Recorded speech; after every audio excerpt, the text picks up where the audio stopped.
Vamos a seguir con la temática de puertas dimensionales, con las constelaciones.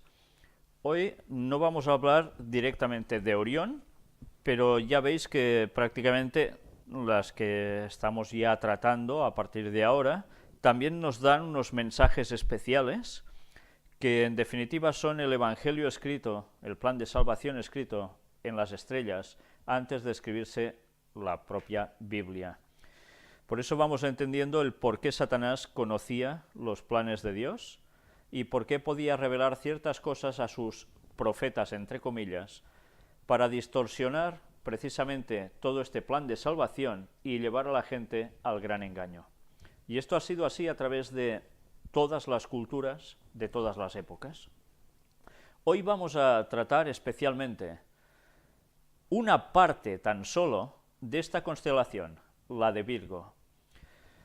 Va a tener continuación, si Dios quiere, en la próxima conferencia, porque nos va a dar muchísimo juego para poder mostrar muchísimas cosas.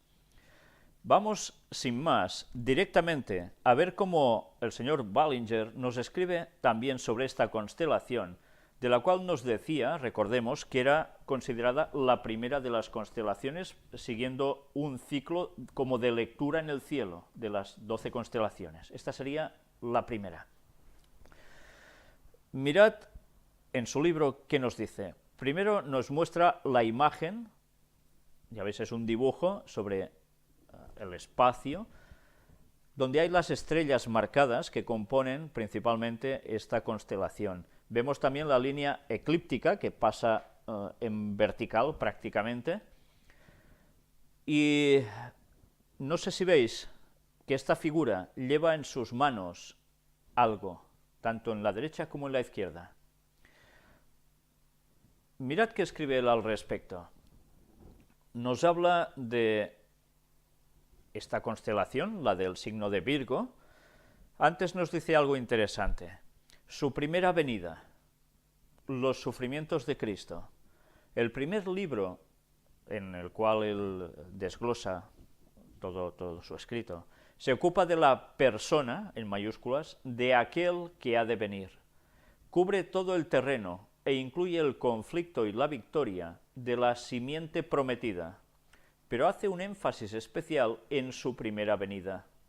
El libro abre con la promesa de su venida y termina en el punto en que el dragón es lanzado del cielo. Por tanto, ya vemos que esta constelación lo que nos está llevando a pensar, y lo veremos ahora en unos momentos, es el inicio de la propia Biblia. Prácticamente cuando hay la entrada del pecado y a partir de allí se le da un mensaje al ser humano. Vamos a ver cómo él lo desglosa y hoy habrá también algunas cosas después de sus escritos que vais a ver una vez más como Satanás siempre va a ir haciendo sus plagios. Empezamos por eso, primero, con lo que él dice en este capítulo 1 del signo de Virgo, la prometida simiente de la mujer.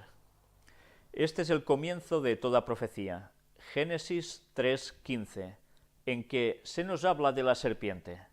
El texto dice, «Y pondré enemistad entre ti y la mujer, y entre tu simiente y la simiente suya.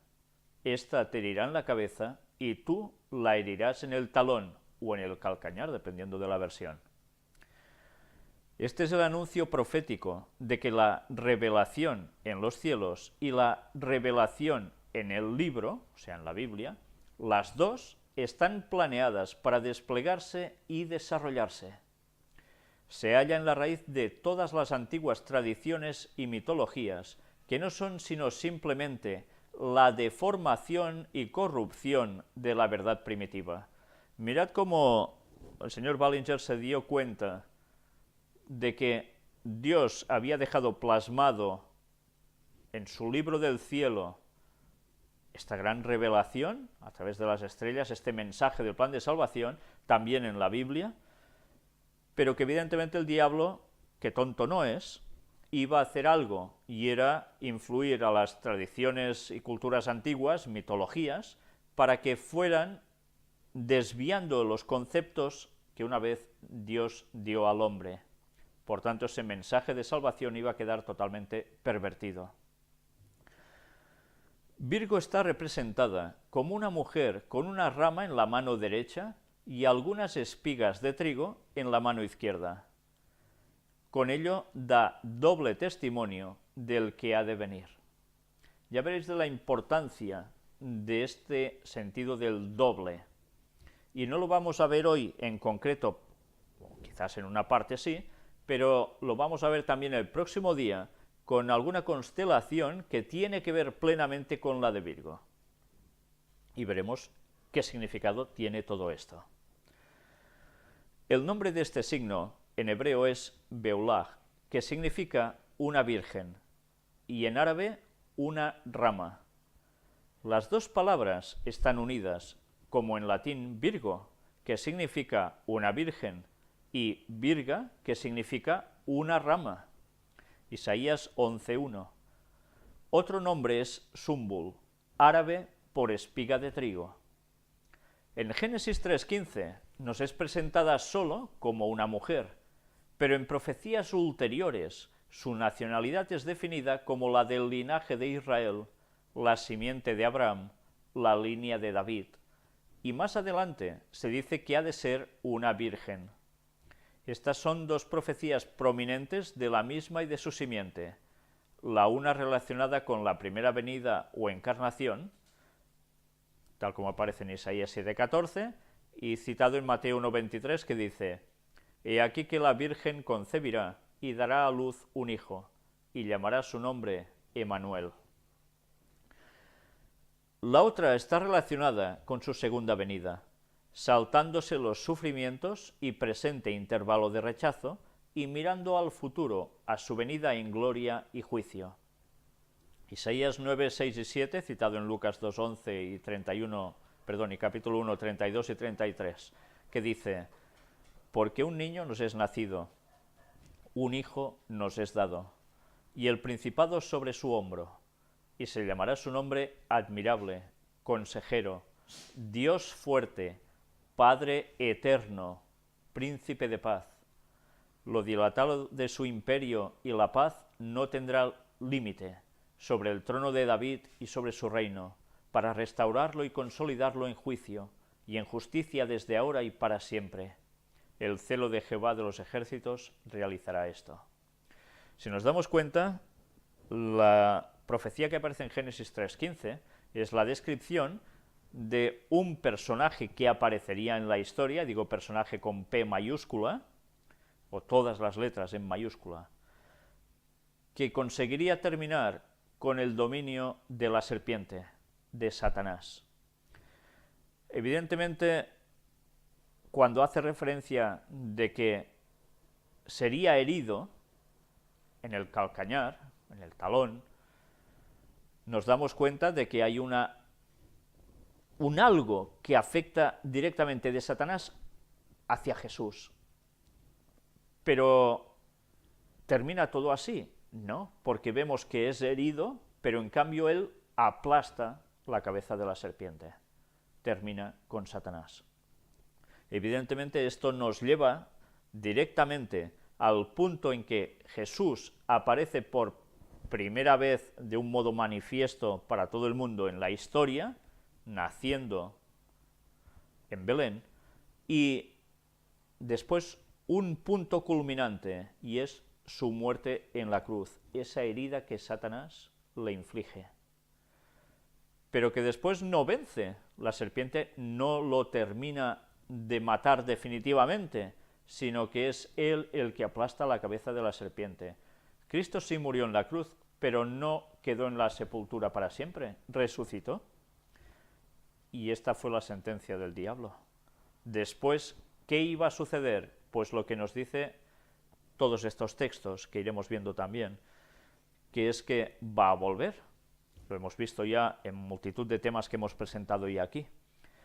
En este mismo texto que tenemos delante, cuando Isaías nos habla de que vendría el Mesías, el que vimos que coincide plenamente en todo con Jesús de Nazaret,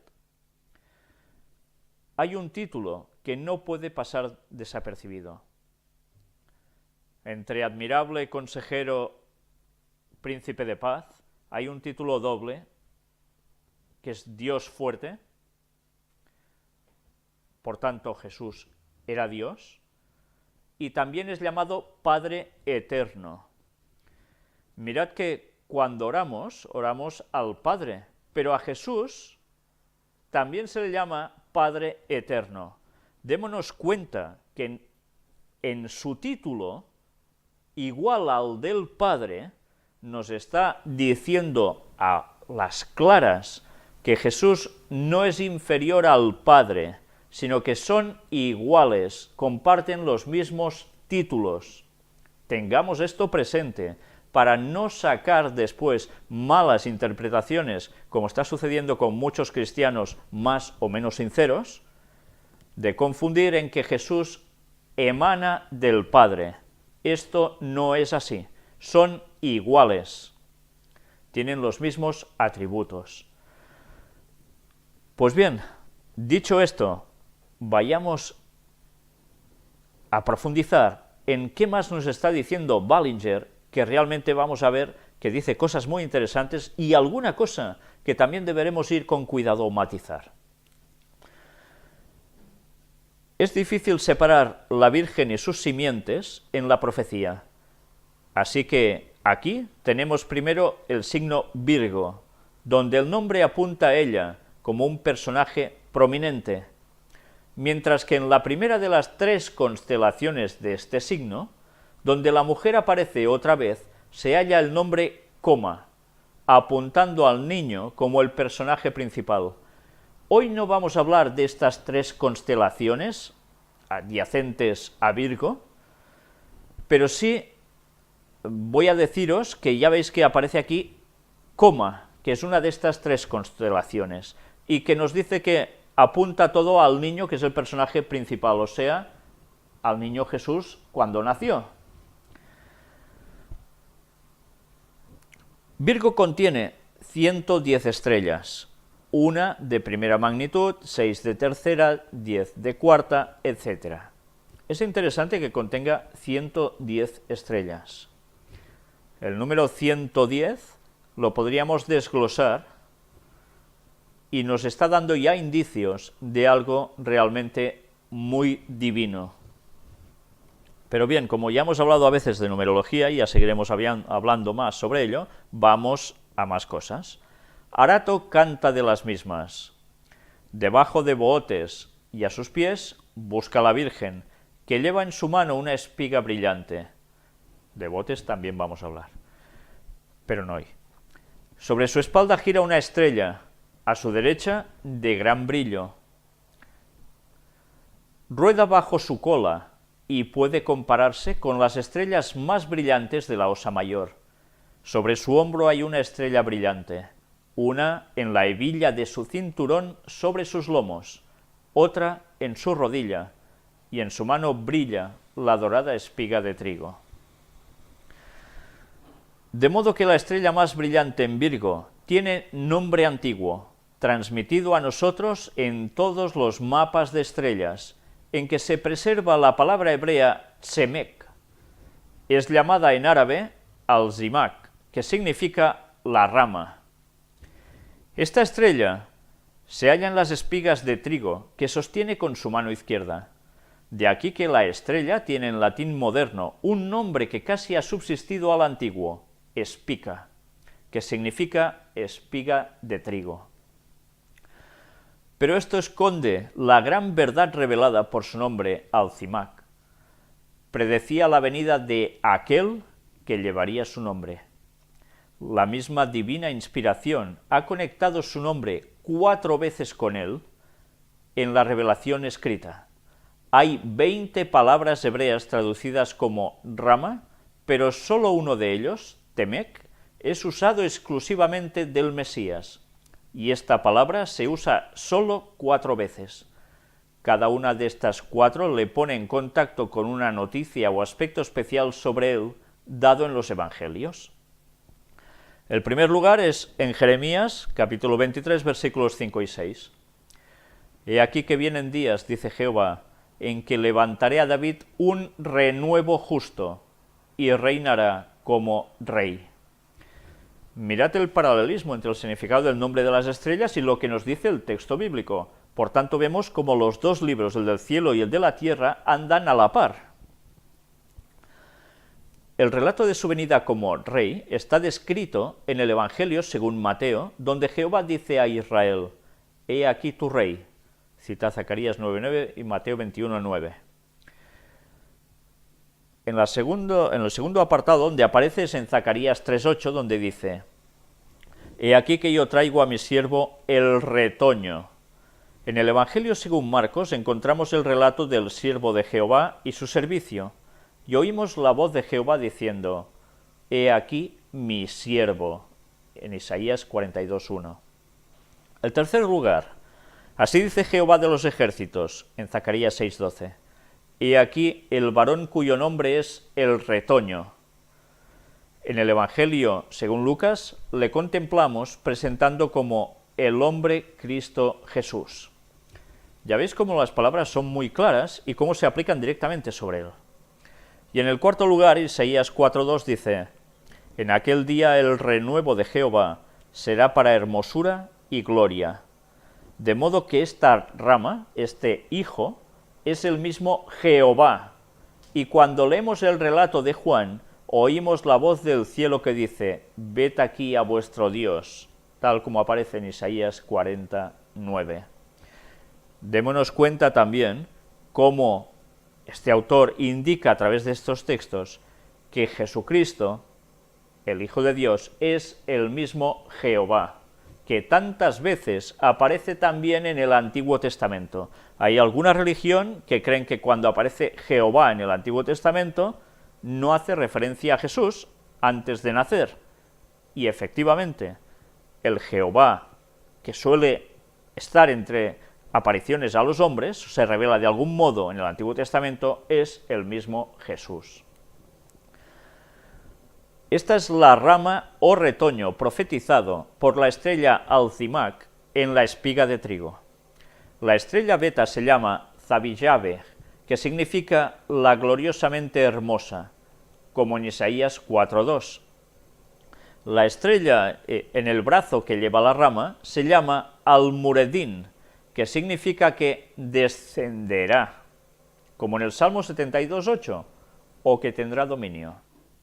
No sé si estamos percibiendo ya, con todas estas palabras, que nos está hablando realmente de que aparecería alguien de una virgen, pero además que haría algo importante y trascendental. Es conocida también como Vindemiatrix, una palabra caldea que significa el hijo o la rama, el que viene. Otros nombres de estrellas en este signo no identificadas son Subilá, que lleva, Isaías 44:4, Alazal, la rama, como en Isaías 18:5, Subilon, espiga de trigo, como en Isaías 17:5. Los griegos que ignoraban el origen divino y la enseñanza del signo llamaban a Virgo Ceres, con sus espigas de trigo en la mano. En el zodíaco del templo de Dendera, en Egipto, cerca del 2000 a.C., que ahora se halla en París, estaba también representada con una rama en la mano, pero se decía que representaba a Isis. Atención a este dato, porque nos va a dar mucho juego para lo que vamos a mostrar de aquí a un rato. Su nombre era llamado Aspolia, que significa espigas de trigo o la semilla, lo que muestra que aunque se ve a la mujer, es su simiente, en mayúscula, la que es el gran tema de la profecía. Pasando ahora a las tres constelaciones antiguamente asignadas al signo Virgo, llegamos a lo que puede ser comparado a tres secciones del capítulo, cada uno dando más detalles para la interpretación de sus enseñanzas. Y a partir de aquí es cuando deberían tratarse las otras tres constelaciones que nosotros no vamos a tratar hoy, lo vamos a tratar el siguiente día, y añadiendo algo a lo que dijo este señor, que realmente vais a ver que no tiene desperdicio. Pero ahora vamos a entrar después de ver cómo esta constelación hace referencia al nacimiento de Cristo, que vendría también aquí, descendería y haría algo, pues vamos a ver cómo Satanás, una vez más, tenía que distorsionar las cosas, tenía que hacer sus plagios. Vamos a ver una mitología sobre Virgo, que aparece en este escrito, donde vamos directamente a este punto. Uno de los mitos en torno a Ishtar, ya sabéis, Isis, cuenta que esta diosa bajó al infierno para recuperar a su difunto amante, el dios de las cosechas Tamuz. ¿Os suenan ya, no, estos dos personajes? La diosa, sin embargo, quedó aprisionada en el submundo y su desolación trajo el infortunio a la tierra. Esta situación forzó a los grandes dioses a dejarla en libertad. Este mito encuentra su paralelismo en Grecia, en la historia de Perséfone, secuestrada por Hades, que la llevó consigo al infierno. Como consecuencia del rapto, la madre de Perséfone, Deméter, destruyó las cosechas. Bien, ya vemos que cuando la mitología hace su jugada, tira por tierra o aparta totalmente del camino de los indicios que Dios puso nombre a las estrellas dándonos un mensaje. Y le hace una aplicación que poco tiene que ver con la verdad. Pero quedaos sobre todo con la primera parte de lo que os he leído en este recuadro en rojo. Ishtar y Tamuz. Todos sabemos que esto tiene su origen no en Egipto, sino en Babilonia.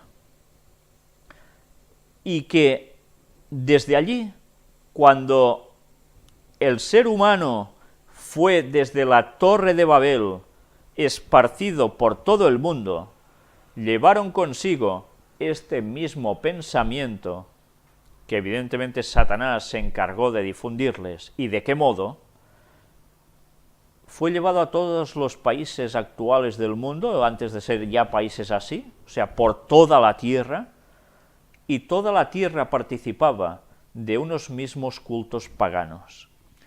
Ya vimos cómo Ishtar y Tamuz tienen toda una historia detrás, pero evidentemente hemos de pensar en algo. Ishtar y Tamuz, ¿cómo eran representados? ¿Con qué ilustraciones nos ha llegado Ishtar y Tamuz? Pues como una señora virgen que tiene a su niño sentado en su regazo, sobre sus rodillas, y a veces amamantándole incluso. Y que ya hemos visto y es súper comprobado que la Iglesia Católica precisamente adoptó esas imágenes y las convirtió posteriormente ¿en qué? En la Virgen María con el niño Jesús. Si no sabemos esto, vamos a caer en el engaño satánico que el catolicismo también ha tramado para disfrazar de cristianismo lo que sigue siendo aún un culto totalmente pagano. Y se ha convertido no solo en adoración al niño, sino adoración a la Virgen, a Ishtar, a Isis, y a tantos nombres más, como hemos visto en todas las temáticas que hemos presentado. Vamos a ver ahora algo muy sorprendente. Siguiendo con los plagios satánicos, vamos a llevarnos una sorpresa de nuestros vecinos franceses. Virgo en Francia. No sé qué estáis imaginando cuando os digo esto,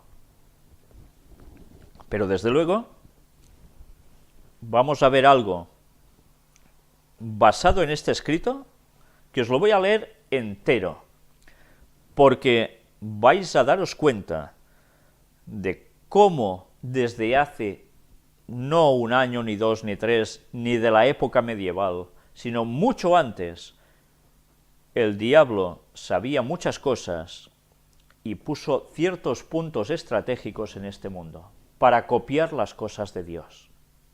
Una vez más. Las puertas templarias, las catedrales góticas como templos de las estrellas. El misterio de Virgo. En la pasada década de los 60, varios especialistas en historia medieval interesados en el origen del arte gótico se percataron de que 12 catedrales francesas imitaban la disposición de las principales estrellas de la constelación de Virgo. Eran 12 además, ¿eh? ¿Qué clase de acertijo era aquel? ¿Quisieron los canteros de los siglos XII y XIII honrar así a la Virgen a quien dedicaron aquellos magníficos templos? ¿Qué templos? Bueno, ya veis la imagen de la izquierda, la fotografía es de la Catedral de París. ¿Y qué catedral es? Notre Dame, Nuestra Señora. Aquello era un enigma en toda regla. Un puñado de arquitectos prodigiosos, en un periodo de tiempo inferior a un siglo, que supieron ocultar su identidad a los ojos de la historia, se confabuló hace 8 siglos para llevar a cabo el mayor proyecto arquitectónico de la historia. Un plan que, de cara al exterior, solo buscaba honrar el creciente culto a la Madre de Dios, surgido en el siglo XII. Ya veis también que es tardío el culto a la Virgen, ¿eh? No es eso de, mira, se va Jesús y ya están adorando a la Virgen. No, no, ni mucho menos, ¿eh? Fue una cuestión progresiva hasta que se llegó a instaurar, y ya lo demostramos, pero que de cara a los iniciados ocultaba un misterio mucho más antiguo que la Virgen o el cristianismo mismo. Sobre una superficie de 33.600 kilómetros cuadrados en el norte de Francia, tan grande como el Principado de Asturias, aquel grupo de sabios anónimos decidió levantar una serie de templos cuya disposición imitaba la situación relativa de las estrellas principales de la constelación de Virgo. La disposición, ¿lo habéis visto? Era como las estrellas principales de la constelación de Virgo. La idea era menos peregrina de lo que hoy pueda parecernos. No en vano, ya entre los etruscos, los predecesores de los romanos, el templum era aquel sector del cielo delimitado por los augures con la ayuda de su bastón, y gracias al cual interpretaban los fenómenos celestes y naturales. Su templum era, en definitiva, una suerte de libro de instrucciones del mundo que pronto se materializó en forma de edificio, garantizando así un uso más cómodo de un cielo llevándolo a tierra. Buena explicación para lo que estaban haciendo. Todo, en definitiva, era copiarlo del cielo, cosa de Dios, aplicado a la tierra, distorsionándolo y poniendo cosas que evidentemente denotaban ya algo de astrología, no de astronomía, sino de astrología, de adivinación, etcétera, etcétera. Hasta los antiguos egipcios, en Sais, comprendieron ese principio e imitaron obsesivamente la bóveda celeste sobre el suelo, como si así se aseguraran un instrumento de control del universo. Este templo, esculpieron en las paredes de su Sancta Sanctorum, es como el cielo en todas sus partes. Mirad cómo ya ellos mismos nos lo estaban diciendo. Hacían templos copiando las cosas del cielo, y eso era como tenerlo aquí. Y así podían también participar de ese dominio celestial. Esto es muy interesante y quizá más de lo que nos pensamos, porque si estamos tratando el tema de puertas dimensionales, lo que se está haciendo es abrir puertas a entes que provenían de allí, pero que en verdad no son muy divinos, sino que fueron expulsados de allí, que es muy distinto. Y en estos templos es donde se les da adoración. Pero en el caso que nos ocupa, el de las primeras catedrales góticas francesas consagradas a Notre Dame, los conocimientos cartográficos, geométricos y matemáticos necesarios para coordinar ese plan, que surge con Francia hipotecada en las cruzadas y en la protección de los santos lugares, son aún capaces de sonrojar a nuestros modernos técnicos. Desde luego, eran eminencias haciendo lo que hicieron.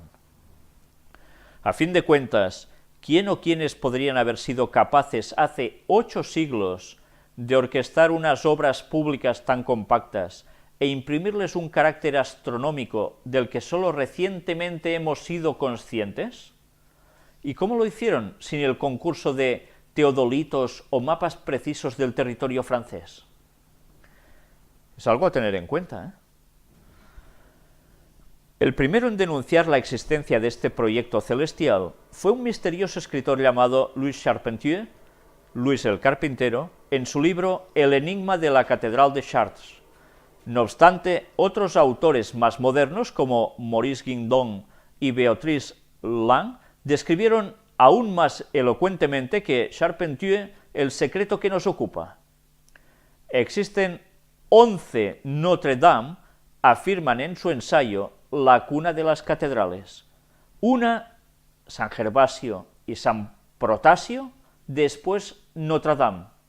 Y una Notre-Dame de Lepine, en total 13 Notre-Dame correspondientes a las principales estrellas de la constelación de Virgo, según la posición que ésta ocupa en el mes de agosto sobre Francia, en la fecha de la Asunción de la Virgen y en la fiesta de la Recolección.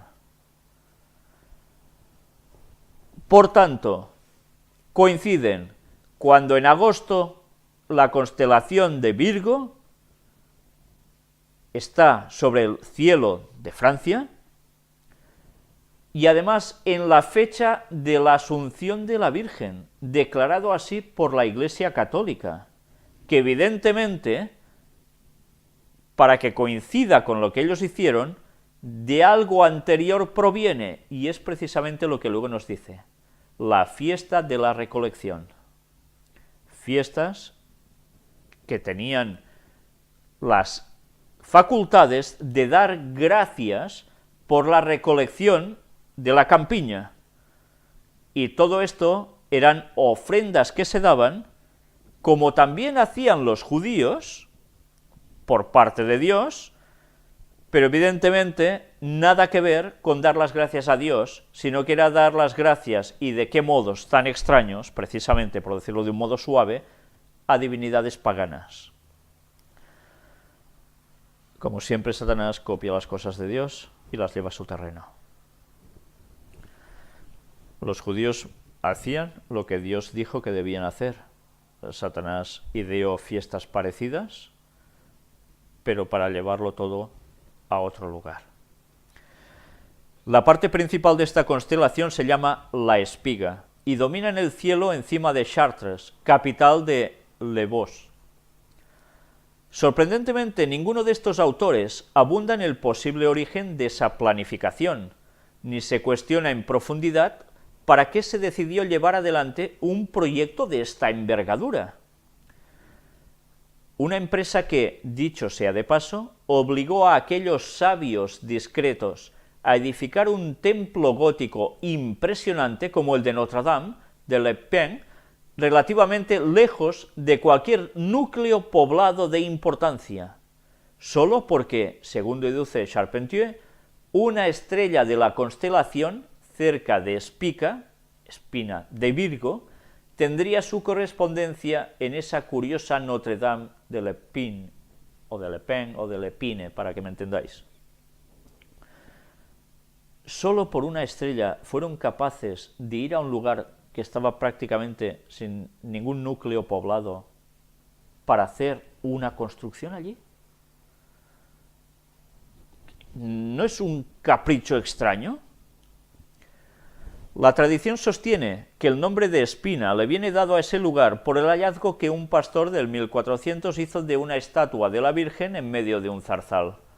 Pero existen textos antiguos que afirman que en 1230, en pleno auge gótico, ya existía una iglesia de idéntica advocación en aquel lugar. Es más, aunque Notre-Dame de Lepine es un templo del siglo XV levantado durante la Guerra de los 100 años, los expertos coinciden en señalar que su planta corresponde a principios del siglo XIII, es decir, dentro de los márgenes de la gran obra de Virgo que nos ocupa.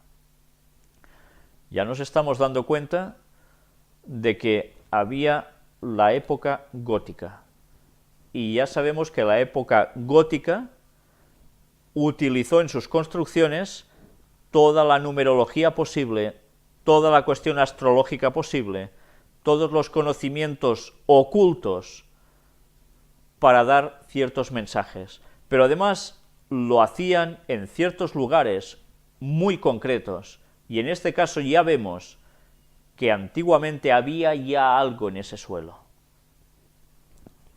Durante el verano de 1999, mientras Javier Sierra estaba embarcado en la elaboración de su último libro, Las Puertas Templarias, recorrió todos los templos citados por Charpentier en su ensayo en busca de las claves de este misterio, y ciertamente surgieron algunas sorpresas. Sabéis que Javier Sierra es un investigador también de cosas un poco así, que diríamos extrañas, y que a veces llega a conclusiones interesantes. Mirad qué encontró, de hecho, con todo esto. Vamos a ir viendo qué más nos dice aquí. Catedrales estelares. Mirad la vidriera que aparece a la derecha. No sé si estáis percibiendo algunos detalles interesantes. Vamos a ver qué nos explica aquí. El carácter astronómico de las catedrales tomadas por Charpentier para dibujar su mapa de Virgo sobre la cuenca parisina de París resulta evidente desde el principio. Chartres, Évreux, Bayeux, Amiens y Reims, los 5 templos principales tomados por este autor, trazan las líneas fundamentales del rombo de Virgo sobre el plano de Francia, al tiempo que recogen en sus vidrieras e iconografía algunos detalles estelares significativos. En Évreux, por ejemplo, todas sus ventajas reflejan insistentemente la figura del Sol. Este aparece por todas partes, en un número casi obsesivo. Sobre vitrales, en arcos ojivales, junto a figuras, todo está lleno de soles.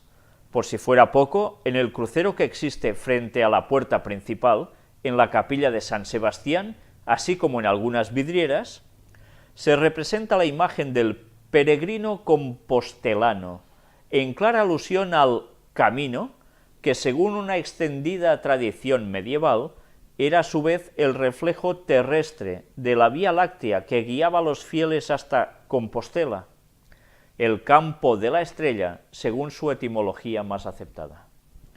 Ya veis qué conexiones hay entre tantas cosas que a veces nos pasan desapercibidas. Pero sin duda el elemento cósmico más distintivo de las catedrales lo constituyen sus zodíacos. Aunque hoy la jerarquía católica vaticana reniegue de la astrología, los símbolos fundamentales de esta protociencia aparecen representados en las principales catedrales seleccionadas por Charpentier. Bien, esta es la imagen que dan caras hacia afuera, que nos siguen con la astrología, pero ya vimos cómo los papas la seguían utilizando y que la numerología y cosas que ellos hacen tiene que ver mucho precisamente con la astrología. Pero ahora, claro, ya se ha disfrazado totalmente de cristianismo. Es difícil detectar si no sabes cómo va toda esta situación. Así, en Chartres, Javier Sierra encontró zodíacos en las arquivoltas de su pórtico norte y en una de sus vidrieras. Interesante que sea en el pórtico norte. Recordemos, ¿dónde tiene Dios su trono? En Orión, a los lados del norte. En su monte, a los lados del norte. En Reims fue esculpido en el pórtico oeste, al igual que en Amiens. ¿Por qué en un lugar de una forma y en otro de otra? ¿Por dónde se pone el sol? Por el oeste. Hay siempre cuestiones vinculadas de adoración en aspectos que a veces nos pasan desapercibidos y que tantas veces están centrados también en el sol. como simbolismo de la divinidad máxima. Estos zodíacos, unidos al hecho de que los techos de estos lugares estuvieron pintados de azul celeste y salpicados de estrellas amarillas, también pintadas, parecen querer transmitir la misma información que templos egipcios como el de Dendera, en el Alto Nilo, que aquellos eran lugares de observación o reflejos cósmicos del universo. Por tanto, esos lugares ya estaban sirviendo para algo muy en concreto. No fueron elegidos al azar, ni se hicieron porque sí. En Dendera, un templo ptolemaico del siglo I a.C., además de su zodíaco, que hoy se conserva en el Museo del Louvre, puede aún adivinarse la policromía azulada de las losas de sus techos y la miríada de estrellas de 5 puntas, qué casualidad, dibujadas sobre ese lecho de color, idénticas, por cierto, a las que aún adornan la cripta del siglo XI de la Catedral de Bayeux, otro de los templos Virgo, según Charpentier, y que todavía pueden admirarse. Y aquí a la derecha tenéis la imagen de lo que está diciendo, y a la izquierda la comparativa con la estrella también de 5 puntas que tenían ya los egipcios, y que ya sabéis todos a qué está haciendo referencia, porque lo hemos hablado ya tantísimas veces. Hay un detalle interesante. Aquí nos ha dicho que la bóveda era azulada con estrellas de 5 puntas de color amarillo. La primera bandera de la Unión Europea, curiosamente, era así: fondo azul y las estrellas de 5 puntas eran amarillas. Posteriormente se cambiaron al blanco. Ya vimos que el diseñador precisamente era un católico que dijo que se inspiró en la adoración a la Virgen en precisamente una cristalera de estas que hay en una inmensa, que hay precisamente en una catedral en Bélgica. De ahí que, una vez más, nos damos cuenta, cómo no, que la Unión Europea viene fraguada por los que ya sabemos que van a buscar el poder también, no solo ya en Europa, sino por todo el mundo, el Vaticano. El misterio de los constructores. El arte gótico, con conexión estelar o sin ella, es otro auténtico enigma. Aparece completamente definido hacia 1130, y en menos de 100 años, Francia emprende la construcción de 80 monumentos dentro del nuevo estilo, los más importantes de los cuales fueron catedrales que aún están de pie y que se dedicaron, ¿a quién? A la Virgen. Es curioso, no se dedicaban a Dios, se dedicaron a la Virgen. Solo durante la construcción de Chartres, otras 20 catedrales fueron puestas en marcha, y todo en un país que apenas contaba a mediados del siglo XII con 15 millones de habitantes. ¿Qué molestias se tomaron para hacer todo esto por 15 millones de habitantes? La característica principal de esa nueva y revolucionaria forma de edificar fue la introducción del arco ojival y todo lo que éste conllevaba de cálculos y geometría. Los expertos modernos se devanan los sesos tratando de justificar ese brusco cambio de rumbo en la evolución de la arquitectura en Europa y proponen las más dispares teorías para explicarlo. Sin embargo, la mayoría ignora que el surgimiento del gótico coincide históricamente con dos factores históricos clave: la adaptación de antiguos cultos paganos a diosas madres, a las que se convierten en advocaciones de la Virgen por un lado, y la fundación de la Orden del Temple bajo la protección de San Bernardo de Claraval por otro. Tengamos esto presente, asunto de los templarios, pero además ese sentir tan especial de disimular los cultos a diosas madre como Istar, que antes hemos visto, y pasarlas sencillamente a, mira, ahora son la Virgen. Louis Charpentier sospecha que estos dos elementos no están desconectados del imparable auge del gótico, y estima que este arte debió de importarse de Oriente por los célebres caballeros de las capas blancas, o sea, de los cruzados. Aunque no puedo asegurarlo, escribe al respecto de la hermandad que debió crear el arte gótico, creo que fueron los hijos de Salomón directamente vinculados con la orden del Temple de Salomón. Bien, es una especulación que desde luego es eso, una pura especulación. Recordemos que precisamente el Templo de Salomón fue hecho por designio divino, pero que allí trabajó alguien que era Hiram de Tiro, enviado también por el rey de Tiro a Salomón para que hiciese toda esa arquitectura. Y recordemos todo lo que mostramos al respecto. Evidentemente, esas formas de construcción habían quedado en alguien, y esos alguien, porque evidentemente no era solo uno, se encargó de difundirlo de modos bastante ocultos. Y ya sabéis, luego resulta que salen los templarios, empiezan a hacerlo todo el asunto gótico por tantas partes de Europa, y precisamente en ese arte empiezan a poner cosas que, bueno, estaban transmitiendo sus mensajes. Si queréis saber cómo fue la historia de Hiram, lo del templo de Salomón, etc., os remito a conferencias anteriores donde estuvimos hablando del tercer templo de Jerusalén y también del Arca de la Alianza y demás. Allí estuvimos hablando también de Hiram y que él llegó a provocar precisamente dentro del pueblo de Dios. Y hay unas citas de Elena White que realmente no tienen desperdicio. Pero mirad ahora cómo va terminando este escrito. La cuestión de Isis. Mirad, antes de leer, el dibujito que tenéis a la izquierda, que es la planta de Notre Dame de Lepin. Y no sé si os dais cuenta que evidentemente todos estos tipos de construcciones tienen algo, y es esa forma parecida a que, ya lo vimos también con el Templo de Salomón, con el Vaticano, etcétera, etcétera, como un cuerpo humano. Pero mirad curiosamente cómo lo que estaría por encima de los hombros está repleto ¿de qué? De estrellas de 5 puntas. ¿Y cuántas hay?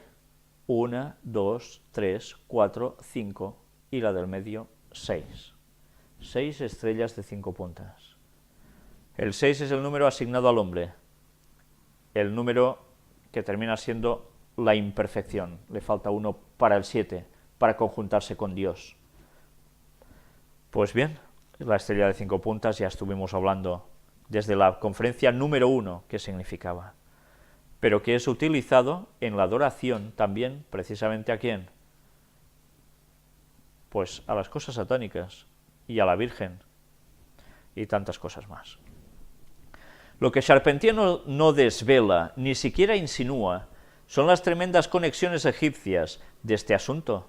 Sabido es que anteriormente a la implantación hegemónica del cristianismo en Europa, uno de los cultos más extendidos por el continente era el de Isis.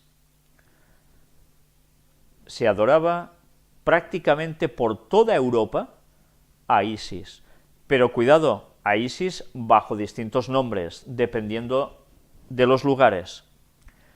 Bajo diferentes formas y nombres, Isis era venerada como una diosa generosa, protectora y amable. Pues bien, tras la Revolución Francesa, diversos intelectuales se empeñaron en demostrar que los cultos a las vírgenes negras, y en especial aquellas para las que se construyeron las catedrales góticas, no eran sino cristianizaciones de cultos. ¿Cómo? Cristianizaciones de cultos a esta importante divinidad egipcia. Pues sí, es que en definitiva no ha cambiado nada, y en verdad este autor se queda corto. No es a Egipto donde debemos remitirnos, sino debe ser a Babilonia, de donde surgió todo, de la Torre de Babel. Charles Dupuy y Kurt de Gevelin fueron algunos de los precursores de esta tesis, que llegaron incluso a afirmar que la Catedral de Notre-Dame de París fue edificada sobre un antiguo Iseum, esto es, un santuario de Isis. Ya sabéis que cuando ellos construían, antes, donde ellos estaban empezando a edificar y donde terminaron haciendo su construcción, había habido precisamente lugares de adoración paganas, y eso sucede prácticamente en todas las iglesias y en todas las catedrales de Europa. Siempre eligieron lugares donde el paganismo ya hacía sus adoraciones. Y ya veis qué tipo de adoraciones. Ambos, junto a otros expertos posteriores como Émile Malle, autor del fenomenal ensayo El arte religioso del siglo XIII en Francia, llegan a sugerir incluso que los anónimos constructores de ese templo sabían de esos cultos isíacos y los preservaron en la iconografía fuertemente egiptianizada de sus fachadas. Y es, ya os digo, más que egiptianizadas. Los zodíacos, las representaciones del juicio final, tan similares a los papiros del libro de los muertos faraónico, y la preeminencia de la imagen de María con el niño, tan similar a las representaciones de Isis y Horus, así lo sugieren. Es más, a decir de Jurgis Baltrusaitis, Jurgis Baltrusaitis, un lituano que recogió miles de huellas del culto a Isis en el mundo antiguo. O sea, no una ni dos, miles. En París, la abadía de Saint-Denis hizo las veces del santuario de Osiris, complementando así un culto egipcio absoluto que los cristianos hicieron suyo para poder dominarlo. Bien, mirad cómo dice que lo hicieron suyo para poder dominarlo. No es que lo hicieran suyo para poder dominarlo, es que lo disfrazaron para seguir haciendo lo mismo. Porque estos teóricos cristianos, en verdad, adoraban exactamente lo mismo, solo lo disfrazaron de cristianismo. Si supieran todo esto los millones de católicos que lo ignoran, igual muchos de ellos empezarían a reaccionar y saldrían de donde están. De ser esto cierto, el problema que plantean las catedrales de Virgo se llena de nuevos matices. Pues si los templos góticos se levantaron sobre santuarios primitivos de Isis, ¿en qué época se marcaron esos lugares sobre Francia para que imitaran en tierra la forma de Virgo? ¿En época de los galos? ¿Tal vez antes? Evidentemente, toda esta situación viene de mucho tiempo atrás. ¿Eran los galos? ¿Eran anteriores a los galos? Recordemos que cuando fueron esparcidos de Babel, fueron alcanzando muchas partes del planeta. Y en esos lugares, ya ellos, los primeros que llegaban, llevaban precisamente esos conocimientos del mal que luego aplicaron. Tengamos también presente algo. Durante el diluvio universal, muchas cosas se destruyeron, pero no todas. Quedaron indicios del mundo antediluviano. Recordemos precisamente, podemos hablar de las zonas de Perú, pero hablemos también de las zonas de Europa. Las placas tectónicas, ¿qué pasa con ellas en el diluvio? Bueno, pues se desprenden, se van separando, pero tienen un cierto movimiento lineal. Y si no todo fue destruido, muchos lugares han quedado preservados de los antiguos antediluvianos. Qué fácil también lo tenían para encontrar estos lugares y poder hacer luego sus plagios, o seguir, mejor dicho, con lo que hacían sus ancestros, que no adoraron a Dios. Después los plagios vinieron automáticamente, ya, cómo no, con el catolicismo. Pero también puede ser que fuera posterior al diluvio y que esta gente empezase a hacer también servir lo que ellos ya conocían, porque después del diluvio la gente no era tonta. Después del diluvio, Noé y sus hijos no eran también antediluvianos.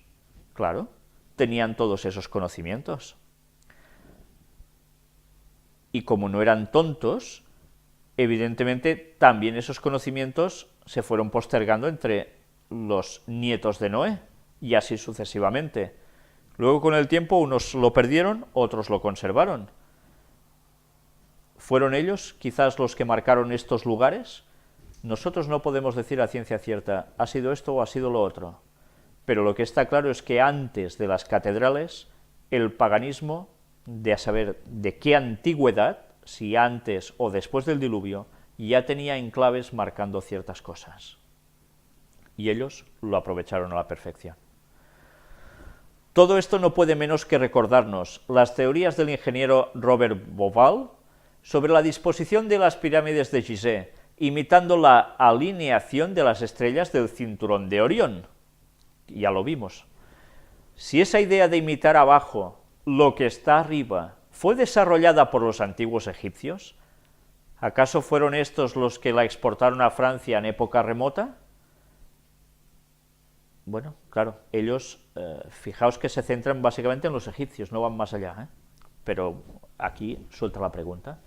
¿Y cómo pudieron los constructores góticos, fueran de inspiración templaria o no, saber qué antiguos santuarios convertir en grandes catedrales sin distorsionar el plan de los antiguos? Tampoco deja de ser sorprendente que las pirámides egipcias, probables templos dedicados a Isis, según antiguas interpretaciones, esto también es curioso, imitaran regiones celestes, al igual que lo harán las catedrales consagradas a la Virgen casi 40 siglos más tarde. Quizás la clave a todo este embrollo la aportara hace algunos años el teólogo alemán Goerck al descubrir que significaba el nombre de María en tiempos de los faraones, la amada de Amón. ¿No será el cristianismo una actualización de la que creíamos extinta religión egipcia? Yo diría, ¿no será el catolicismo la continuación adaptada de la adoración pagana, no solo postdiluviana, sino también antediluviana? Pues sí, lo es, porque el mismo dueño de todas estas gentes fue los mismos que transmitieron los mismos conocimientos. El catolicismo se impregnó plenamente de ellos. Cambió todo, paganismo disfrazado de cristianismo, y el resultado ha sido espléndido. Y tanta gente en el error aún. Vamos a terminar la conferencia de hoy con un vídeo. Es un vídeo explicativo de Michael Rood. Michael Rood es un judío mesiánico. Él durante años no había sido precisamente eso, un judío mesiánico. Y vais a ver que en una parte de este breve vídeo, dura unos 9 minutos o 10, dice algo al respecto. Pero vamos a centrarnos. Es un vídeo que forma parte de una larga charla que él dio, y la he cogido porque precisamente nos va a servir para el próximo tema que va a continuar con este. Él habla de la importancia de la constelación de la Virgen, de Virgo, y del auténtico calendario. ¿Cuál es el auténtico calendario? Ya sabemos que nosotros estamos llevando un calendario gregoriano, había un juliano, pero había también un calendario de otros pueblos, pero él va a hablar del auténtico calendario de los judíos. Los judíos también tienen dos calendarios. Hay uno que es el aceptado masivamente, que en verdad está equivocado. Y hay otro, que es el de los caraítas, de los cuales también hablaremos próximamente, si Dios quiere. Estad atentos a su explicación, porque vais a ver cómo la constelación de Virgo tiene precisamente el indicador que antes decía Ballinger, es exponer que iba a nacer el Mesías. Eso es el significado de Virgo. Pero además algo que haría el Mesías. ¿Hay algún momento en el que veréis que quizás da alguna explicación que se puede llegar a discutir? Pero estad atentos sobre todo a las partes de este vídeo que nos va a ir denotando algo que también vamos a utilizar para cuando hablemos de la fecha del retorno de Jesús. Vamos a ver este vídeo, que veréis que está traducido al español. El traductor va muy deprisa hablando y con un acento, bueno, que no es claro de aquí, y que a veces a alguno le puede costar entender de lo deprisa que va, no porque cueste su vocalización, sino por pillar el significado de lo que está diciendo. Pero es que Michael Rood parece ser que habla muy rápido. Estemos atentos y luego vamos a comentar algo al respecto.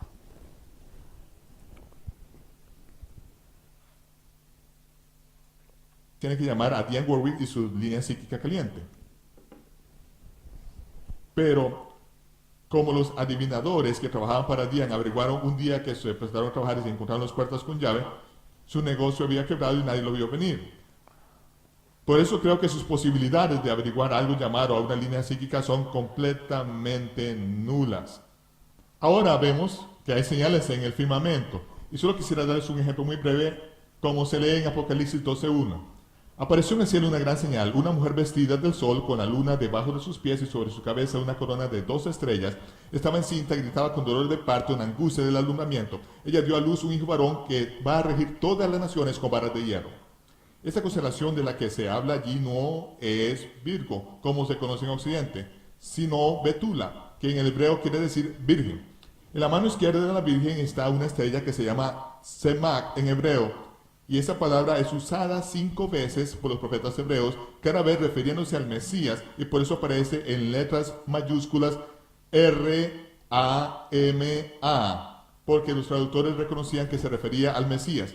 Primero que nada, esa rama, Semak, de nuevo, se refiere al rey, al siervo, al hijo del hombre, al sacrificio de expiación y al juez. Y eso es por eso que tenemos 5 evangelios. En Mateo es el Mesías, la rama, el rey. En Marcos es el siervo. En Lucas es el hijo del hombre. En Juan es el hijo de Dios y el sacrificio de expiación. Y en Apocalipsis es el Mesías, el juez.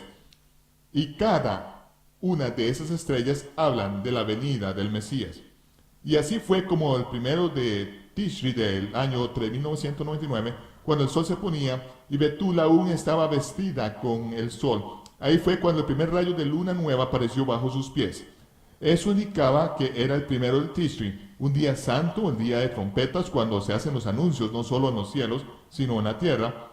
Y fue en esa fecha exacta que también apareció entre los pies de la siguiente constelación que estaba por encima de su cabeza, que es no la constelación Leo, sino Ariel, el león de la tribu de Judá, una estrella que en hebreo se llama Hamalek, que quiere decir el rey.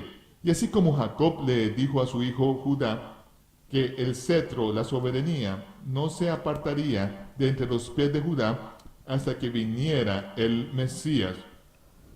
En el mismo momento que aparece el primer rayo de la luna nueva, bajo los pies de Betula, el planeta Júpiter, que en hebreo se dice Hatzeri, y significa el justo, se alinea con Hamalek, y ese fue el momento que anunció el nacimiento de Hatzeri, el rey de justicia, el primero de Tishri del año 3999.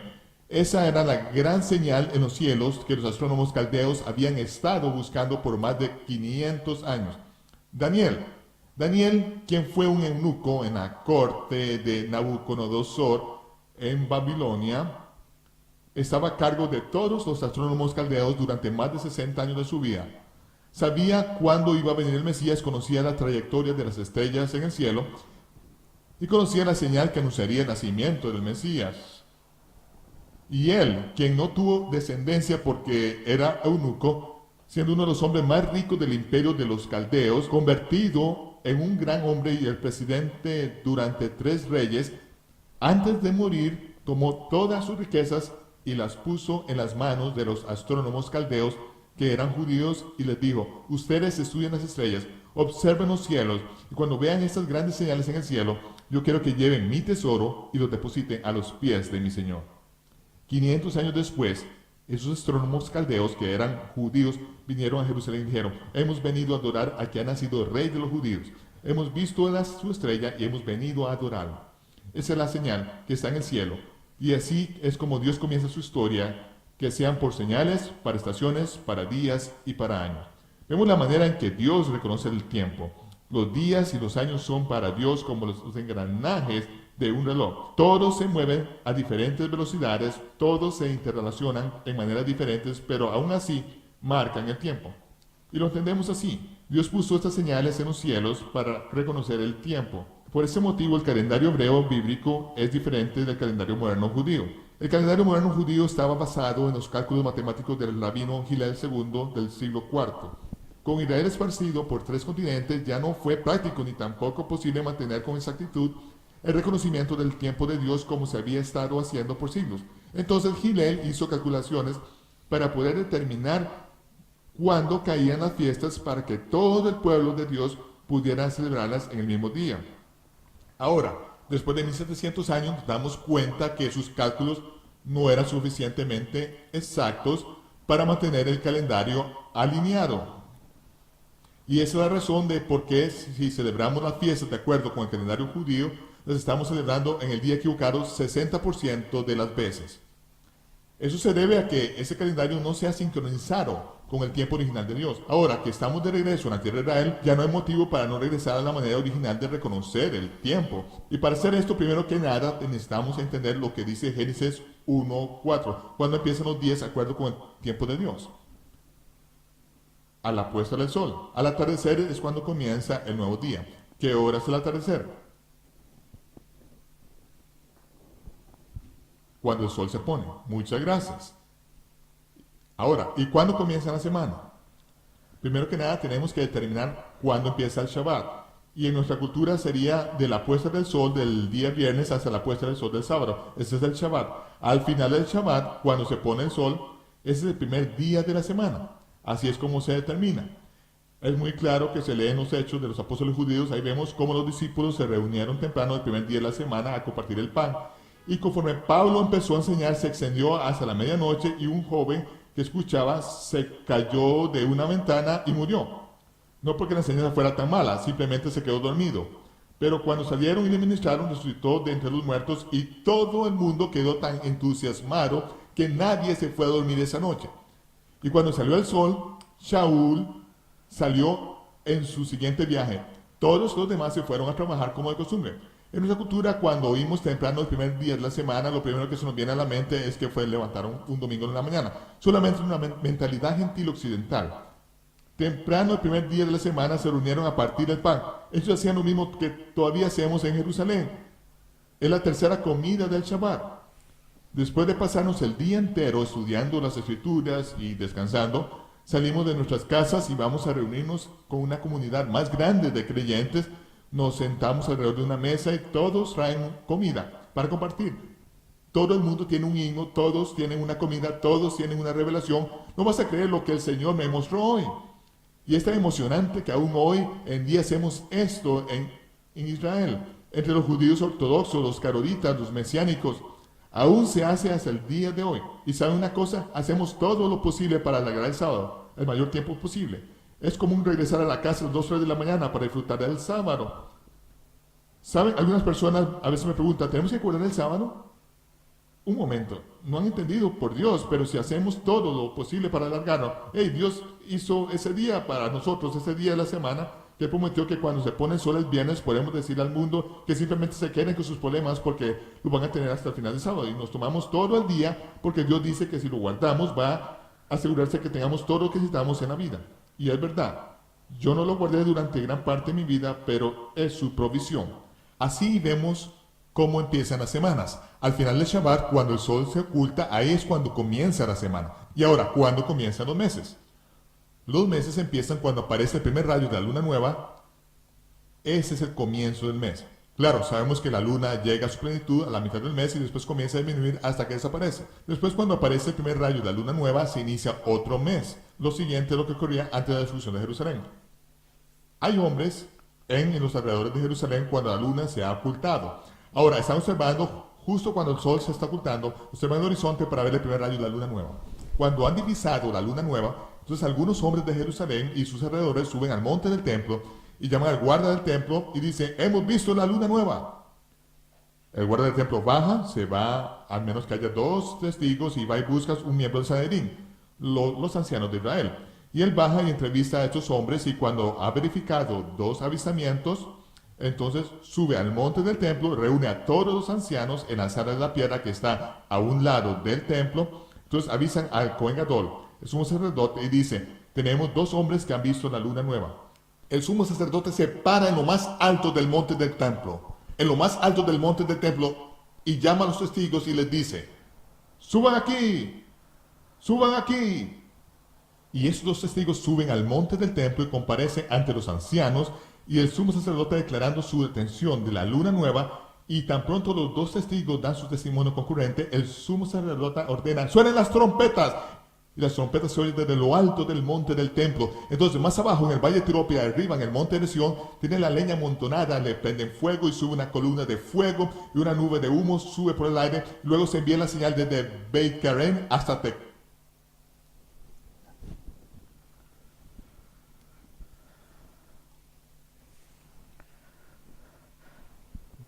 Bien, ya veis que él sigue hablando, nosotros lo cortamos aquí, porque es interesante lo que está diciendo. Ya habéis visto que bueno, hay algún detalle, como todo lo referente a Daniel y los magos que vienen de Oriente, que él dice que eran judíos, que Daniel les dio todo su tesoro, por decirlo de algún modo, y con esto después fueron estos magos hasta Jesús y se lo ofrecieron allí. Bien, esto es hipótesis o quizás tradición judía, no lo sé. Nosotros lo que sí sabemos es que precisamente esos magos estudiaron las escrituras que los hebreos precisamente habían dejado cuando estaban deportados en Babilonia. Y ellos lo estudiaron, se dieron cuenta de la verdad y fue cuando empezaron a buscar esa estrella en el cielo. Ya hemos visto la explicación que él nos da sobre esta constelación, que para nosotros es conocida como Virgo, y que debía haber algo en esos momentos ubicado de tal forma y apareciendo de tal forma que ellos entendieran que era la señal para ver precisamente la estrella en el cielo. Ya sabemos también que después la estrella en el cielo que apareció no fue tan solo ya una estrella y ya está, sino que de algún modo los ángeles se lo hicieron para formar como una estrella. No sabemos si iban montados en algo o no, pero vinieron y juntos daban la sensación de que eran como una estrella. Y es lo que los magos siguieron hasta precisamente ubicarse en el lugar donde tocaba. Evidentemente esto no lo hace un planeta, ni lo hace una estrella, ni tampoco lo hace una estrella fugaz. Elena White nos lo dice muy claramente, eran ángeles. Bien, salvando estas cositas, realmente la explicación que da es muy importante. Y mirad si llega a ser importante, que de hecho los judíos entienden, o los judíos en este caso mesiánicos, entienden claramente que era esta posición de la constelación de Virgo junto a la de Leo, el momento en el cual era el momento ese adecuado del nacimiento de Jesús. Hemos visto también que nos hablaba sobre el calendario. También nos decía otras cosas. Y una de ellas muy interesante. ¿Cuántas veces muchos católicos y protestantes se quieren basar en ese texto del libro de Hechos, que él ha estado narrando, para decir que, ¿veis?, se juntaban el domingo para partir el pan, por eso la misa hay que hacerla el domingo por la mañana, etcétera, etcétera, y los cristianos adoramos en domingo. Es una muy mala interpretación porque se desconocen, o se quieren ignorar, las costumbres judías desde siempre. Él nos lo ha explicado y muy bien, y por eso dice que aún sigue guardando el sábado, porque es evidente que así debe ser. En ningún momento en la Biblia se dice que tiene que ser otro día como el domingo. Quien se basa en esos textos está patinando realmente, está fallando, y deberían darse cuenta de ese error una vez lo sepan y cambiar y abrazar el sábado de Dios. el séptimo día de la semana. Precisamente hablando sobre esto es cuando ha dado pie a este calendario. Este calendario es el que se usó, precisamente el de los caraítas, cuando Guillermo Miller, trazó el diagrama que señalaba la profecía de los 2300 días y la llegada o aparición de Jesús por segunda vez en 1843, después 1844, por el error del año cero, etc. Pero ese calendario por el que se regía era el de los caraítas, no era el del calendario judío conocido, que aún siguen prácticamente todos dando por válido cuando está totalmente, como él dice, desfasado, fuera de lugar. Pues deberemos mirar si este calendario es el que se deberá usar para ver el regreso de Jesús, no el calendario gregoriano. Si hacemos cómputos, nos daremos cuenta de que hay unos márgenes de días que pueden convertirse en mucho tiempo cuando se acumulan, por ejemplo, 2000 años. Y eso puede cambiar ciertas fechas. Bien, de esto deberemos ir hablando poco a poco en sus momentos y deberemos seguir pidiéndole a Dios que nos vaya mostrando más luz al respecto, porque hay cosas que se pueden anticipar. Pero bien, hay un detalle también muy interesante. Él nos explica cómo reconocían ellos precisamente cuando entraba un mes nuevo. Pero claro, cuando entraba un mes nuevo, ¿era cuando entraba también un año nuevo? Al final, al cabo de todo ese ciclo. ¿Por qué no vamos a saber el momento exacto, el día exacto del retorno de Jesús? Hasta que Dios no pronuncie con su propia voz el día y la hora, no vamos a saber ese momento. ¿Por qué? Recordemos que va a suceder algo con los astros. El Sol y la Luna van a hacer cosas inusuales. Y si el mes se regía precisamente su inicio por salir, poderlo determinar, etcétera, mirando la luna, ¿cómo podríamos determinar el día a través de la luna si va a pasar algo que hará que esos días sean distintos, en definitiva? Si Dios no nos anuncia el momento, no lo podremos saber. Tengamos esto presente. Por eso, ni día ni hora era evidente. Pues bien, nosotros hoy vamos a dejarlo aquí. Ángel sigue preparando su parte, aún no ha podido concluirlo, y cuando lo tenga lo va a presentar.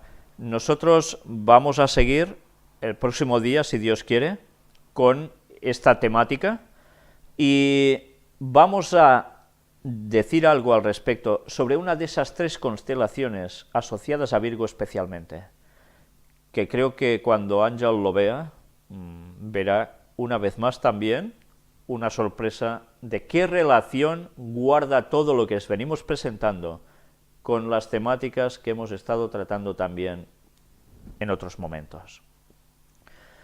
Estad atentos a lo que veréis el próximo día, porque realmente vamos a ver cómo, aunque el señor escritor del libro que estamos mostrando, Ballinger, no lo perciba allí, nosotros, gracias a Dios, hemos podido darnos cuenta de que hay una constelación especial, que vamos a hablar de ella, y que denota también algo que realmente es asombroso. Por mi parte nada más, remitiros a que este sábado, si Dios quiere, vamos a continuar con el tema del tercer Elías, y vamos a seguir analizando aspectos que no van a dejar de sorprendernos. Pensad que estas 2 temáticas, que van tan entrelazadas, las que estamos haciendo entre semana de puertas dimensionales y las que estamos haciendo los sábados del tercer Elías, nos va a ir mostrando precisamente la fecha del retorno de Jesús. No veáis solo una temática, id mirando las dos por orden de aparición, porque iréis viendo cómo vamos explicando en una parte cuestiones de otra. Pues por mi parte hoy, precisamente, nada más. Muchas gracias y que Dios os bendiga.